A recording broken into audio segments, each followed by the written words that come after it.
नमस्कार मित्रांनो, स्वागत आहे तुमचं माझ्या रिअल ऑफ हॉरर स्टोरीमध्ये.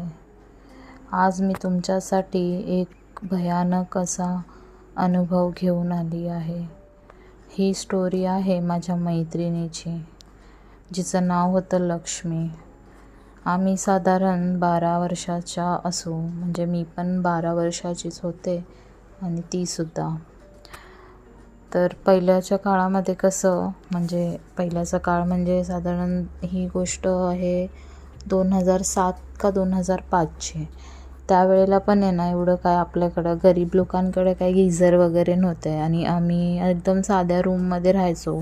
असं पत्र्याचंच रूम होतं आमचं आणि आजूबाजूलाच आमचं घर होतं दोघींचं पण. मग आम्ही काय करायचो, सकाळचं पाणी तापवायला आम्हाला लाकडं लागायची. तर आम्ही ते सरपण आणायला, आमच्या इथे असं डोंगर भाग होता सर्व आणि आमचं घर पण त्याच साईडला होता. तर आम्ही असं ना दुपारी 3-4च्या टायमामध्ये सरपण आणायला जायचो, म्हणजे लाकडं आणायला जायचो. मग एक दिवशी असं झालं की जी लक्ष्मी आहे ना, तिला पिरियड्स आले. म्हणजे पिरियड्स आले, तिला पहिल्यांदाच पिरियड्स आले आणि आम्हाला काय एवढं त्यावेळेला समजत नव्हतं. त्याच्यामुळं तिने पण घाबरून काय सांगितलं नाही घरीसुद्धा. आणि आम्ही तसंच दुपारचं गेलो लाकडं आणायला. मग लाकडं आणायला आम्ही तिकडे गेलो डोंगरावरती. तर लाकडं वगैरे आम्ही घेतली, जमा केली वगैरे. आणि जसं आम्ही लाकडं जमा करत होतो ना, तसं ती ना, म्हणजे लक्ष्मी एकदम अशी स्टॉप झाली. तर ती काय बोलायला पण तयार नव्हती. आणि त्याच्यामध्ये मग मी पण थोडीशी कन्फ्यूज झाली की यार ही का बोलत नाही आहे. मग तिला मी तसंच घेतलं. मी बोलले, अरे चल घरी चल आपण, तुला काय होतं आहे का वगैरे मी विचारलं तिला. ती काहीच बोलायला तयार नव्हती. मग आम्ही घरी आलो सरपण वगैरे घेऊन, आणि घरी आलो तर तरी पण ती शांतच होती एकदम. आणि त्याच्यानंतर ना मग ती 1-2 दिवस अशी झोपूनच होती, जे ती आजारी पडली. मला काय वाटलं की अरे आणि तिचे कसे ते पिरियडच चालू होते आणि फर्स्ट टाईमच आले होते, त्याच्यामुळे तिला खूप त्रास पण होत होता. तर मला असं वाटलं की त्याचंच काहीतरी इफेक्ट असेल म्हणून. मग आम्ही कुणाला काही सांगितलं पण नव्हतं. व त्यानंतर 2 दिवस झाले तरी पण ती अशी एकदम सुम्म झोपलेली, कुणाशी बोलणं नाही, काय नाही. आणि एकदम सगळ्यांना असं एकदम विचित्र नजरेने ती बघायची. मग तिची मम्मी पण बोलली, अरे हिला काय झालं. मी पण जायचे बघायचे, तर अशी ती जेव्हा झोपलेलीच वाटायची. मग असं विचार केला की काय झालं, सर्वांना टेन्शन आलं की काय झालं म्हणून.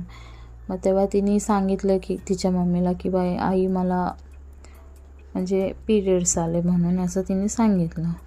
मग आईला पण वाटलं की हां त्याच्यामुळं पहिल्यांदाच आले, तर त्याच्यामुळंच तिला त्रास वगैरे होत असेल. मग त्याच्यामुळं मग तिने पण तिला आराम करायला दिला. आणि मग ती अशीच 3-4 दिवस असे निघून गेले. 3-4 दिवस असंच चालू होतं. ती काय बोलायला पण तयार नाही किंवा बाहेर यायलासुद्धा तयार नाही, काय नाही. आणि नंतर ना ती रात्रीचे मग काय करायला लागली, रात्री असे 12 वाजले की जोरजोरात ओरडायची आणि रडायची.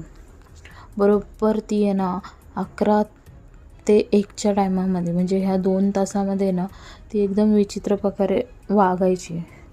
आणि ती एवढी जोरात ओरडायची की सगळी वस्ती अशी जमा व्हायची, हिला काय झालं म्हणून. मग सगळ्यांच्या डोक्यामध्ये थोडं वेगळंच आलं. मग आमच्या बाजूला एक आहे आजी, तर त्या आजींना असं कळायचं बाहेरचं वगैरे. तर आजी बोलल्या तिच्या मम्मीला की हिला घेऊन जा दर्ग्यामध्ये वगैरे असं. म्हणजे त्यावेळेला नाही का तिथे एक दर्गा होता खाली, आणि ते लोक ना ते दर्ग्यात वगैरे जायचे. म्हणजे लक्ष्मीच्या घरचे जे होते ना, ते दर्ग्यात असे जायचे सारखे. मग त्यावेळेला तिच्या आईला नाहीच समजलं एवढं, म्हणजे की न्यायला पाहिजे वगैरे. ती तशीच होती घरामध्ये. पण हळूहळू तिची तब्येत एकदम खराब व्हायला लागली. म्हणजे साधारण एक महिना होऊन गेला तरी पण तिला त्यांनी काही नेली नाही किंवा काय नाही. आणि नंतर असं झालं की ती जी ओरडायची वगैरे ना रात्रीची, तर ते पण तिचं असं बंद झालं. आणि ती एकदम तिने जेवण पण सोडून दिलं आणि सर्वच सोडून दिलं. मग त्यावेळेला त्यांना खूपच टेन्शन आलं. मग तिच्या पप्पांनी तिला घेऊन दर्ग्यामध्ये गेले. तर ती दर्ग्यामध्ये गेली. पुण्यामध्ये मंडईमध्ये एक मोठा दर्गा आहे, त्या दर्ग्यात हे जायचे आहे. म्हणजे प्रसिद्धच असा दर्गा आहे तो. मला पण माहिती नाही, मी कधी गेली नाही, पण हे लोक जायचे तिथं. आणि तिथे असं बाहेरचं काही असेल वगैरे तर काढायचे त्या दर्ग्यामध्ये. तर मग हे लोक गेले तिथे गेले तर ही आतमध्ये जायलाच तयार नाही. मग शेवटी तिथले ते मौलाना वगैरे जे कोण आहेत त्यांनी तिला नेली आतमध्ये. आणि बघितलं तर ती खूप जोरजोरात ओरडायची, नाही नाही, मी येणार नाही, मला सोडा, अशी म्हणजे खूप जोरजोरात अशी बोलायची. मला हिचं शरीरच पाहिजे, मी जाणार नाही, असं तसं. मग ते मौलानाजींना कळलं आणि मग त्यांनी काय तिथलं ते फुंक वगैरे असे मारतात आणि ते पाणी वगैरे काय आहे त्यांचं ते त्यांनी केलं. तेव्हा ती थोडीशी बरी झाली आणि नंतर त्यांनी तिला ना म्हणजे असं त्यांचे काय वार असतात ते वार त्यांना यायला सांगितले. 5 का 6 वार असे करायला सांगितलं तिच्या आईला आणि पप्पाला. आणि जेव्हा घरी आलो ना तेव्हा असं समजलं की तिला डोंगरावरती एक म्हणजे जवानच मुलगा होता तिथं मेला होता. तो आम्हाला एवढं काय माहीत नव्हतं. पण आम्ही दुपारच्या टायमात गेलो आणि त्याच्यामध्ये तिला पिरियड्स पण होती.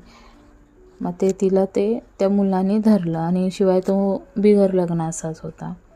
मग ती एक ते 1.5 महिना तिच्या अंगामध्येच राहिला. असं झालं. त्यांनी मौलानानी म्हणजे त्यांनी सांगितलं की यंगच म्हणजे जवानच मुलगा आहे आणि तो लागला आहे तिला, तो लवकर तर नाही निघणार. त्याच्यामुळे त्यांनी तिला कदाचित ते 5 का 6 खेपा अशा करायला सांगितलं. म्हणजे 5 ते 6 वेळा त्यांनी दर्यामध्ये तिला घेऊन या असं सांगितलं. आणि मग ते त्यांचं जे ह्याचा टायमिंग असतो ते नगाडा त्यांचा वाजतो मुसलमानांचा. त्या टायमाला मग ही काय करायची, त्याच टायमाला हे लोक न्यायचे ना तर ती अशी जोरजोरात उड्या मारायची, अशी लोळायची तिथं दर्ग्यामध्ये. तर असा खूप बेकार म्हणजे एक्सपिरियन्स होता तिच्यासोबत तो. आणि त्याच्यामध्ये काय झालं की फर्स्ट टाईमच तिला पिरियड आले होते आणि आम्हाला एवढं डोक्यात नाही आलं की नाही जायला पाहिजे बाहेर.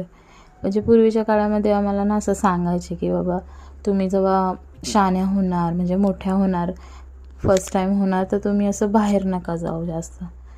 ह्या गोष्टी आहेत. म्हणजे आधी आम्हाला असे सांगायचेच आई वडील आमचे की नाही जायला पाहिजे, चांगलं नसतं वगैरे.